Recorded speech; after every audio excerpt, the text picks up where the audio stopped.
તો મિત્રો જય રામાપીર છેલ્લા 10-15 દિવસથી હું જ્યાં જોઉં ત્યાં ફેસબુક હોય, ઇન્સ્ટાગ્રામ હોય, યુટ્યુબ હોય, બધે જ એક જ ગુજરાતી ફિલ્મની ચર્ચા ચાલી રહી હોય છે. સ્ટેટ ઓફ રામાધણી ધાર્યું ધણીનું થાય. કોઈ કહેતું એ યાર ફિલ્મ બહુ જ દિલને સ્પર્શી જાય એવી છે.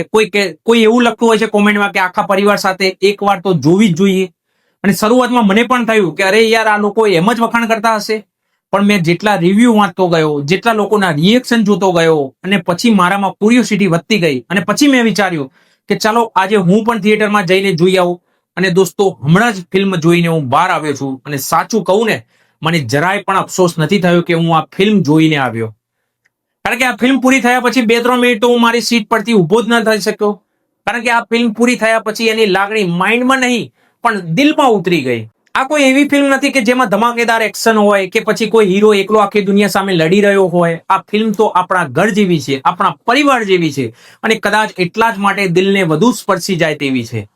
એક બાજુ એક એવો માણસ છે જેને લાગે છે કે બસ મહેનત કરવી એ જ બધું છે અને બીજી બાજુ એક એવી વ્યક્તિ છે જેને ભગવાન પર એટલો વિશ્વાસ છે કે ગમે તેટલી મુશ્કેલી આવે પણ આશા છોડતી નથી. અને દોસ્તો જ્યારે આ બે વિચાર એક જ ઘરમાં રહેતા હોય ને ત્યારે શું થાય એ તમને પણ ખ્યાલ છે.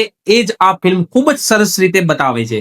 મને સૌથી વધારે વાત એ ગમી કે આ ફિલ્મ ક્યાંય જબરજસ્તીથી તમને રડાવવાનો પ્રયાસ નથી કરતી, પણ ખબર જ નથી પડતી કે ક્યારે કોઈ સીન, ક્યારે કોઈ ડાયલોગ, ક્યારે કોઈ નાની લાગણી તમારા અંદર સુધી પહોંચી જાય છે. સાચું કહું ને તો ઘણી જગ્યાએ મને એવું લાગ્યું કે અરે યાર આ તો આપણા ઘરમાં પણ થતું હોય છે, આ તો આપણા મમ્મી પપ્પા જેવી વાત છે, આ તો આપણા જીવનની સ્ટોરી છે અને કદાચ એ જ આ ફિલ્મની સૌથી મોટી તાકાત છે. અને આ ફિલ્મ જોતા જોતા એવું એકદમ પણ નથી લાગતું કે તમે કોઈ મૂવી જોઈ રહ્યા છો. તમને એવું જ લાગશે કે જાણે કોઈની સાચી જિંદગી તમારી સામે ચાલી રહી હોય. એક્ટિંગની વાત કરું તો બધા કલાકારોએ ખૂબ જ નેચરલ કામ કર્યું છે. ક્યાંય કોઈ ઓવર એક્ટિંગ નથી, ક્યાં કોઈ બિનજરૂરી ડ્રામા નથી. બધું એકદમ રિયલ લાગે છે અને કેટલીક જગ્યાએ તો બેકગ્રાઉન્ડ મ્યુઝિક વગર પણ સીન તમારા દિલને સ્પર્શી જાય એવો હોય છે. અને જ્યાં મ્યુઝિક આવે ને ત્યાં તમારો ઇમોશનલ બમણો થઈ જાય છે. અને પબ્લિક પણ ફિલ્મના ખૂબ વખાણ કરી રહી છે. અને સાચું કહું ને તો મને પણ હવે સમજાય છે કે કેમ લોકો ફેમિલી સાથે આ ફિલ્મ જોવા માટે રિકમેન્ડ કરી રહ્યા છે. આવી ફિલ્મ રોજ રોજ નથી બનતી. આ ફિલ્મ તમને કોઈ મોટી મોટી વાતો નથી શીખવાડતી, પણ એક નાની વાત ખૂબ સરસ રીતે સમજાવીને જાય છે કે જીવનમાં મહેનત કરવી ખૂબ જરૂરી છે, પણ પોતાના માણસનો હાથ અને ભગવાન પરનો વિશ્વાસ એ પણ એટલો જ જરૂરી છે. હું ક્લાઇમેક્સ વિશે કશું નહીં કહી શકું કારણ કે જો હું તમને અહીંયા કહી દઈશ તો તમને ફિલ્મ જોવાની મજા બગડી જશે. પણ એટલું જરૂર કહીશ કે લાસ્ટ મિનિટ મારા માટે બહુ ઇમોશનલ હતી અને ફિલ્મ પૂરી થયા પછી મને મારા પોતાના પરિવારની યાદ આવી ગઈ. તો મારા તરફથી આ ફિલ્મને 4.5 સ્ટાર આઉટ ઓફ 5 સ્ટાર. અને બધાને એક રિક્વેસ્ટ છે, જો તમને સાચે સારી ગુજરાતી ફિલ્મો ગમતી હોય ને તો પ્લીઝ આવી ફિલ્મો ઓટીટી પર આવવાની રાહ ના જોતા, એકવાર થિયેટરમાં જઈને જરૂરથી જોતા આવજો.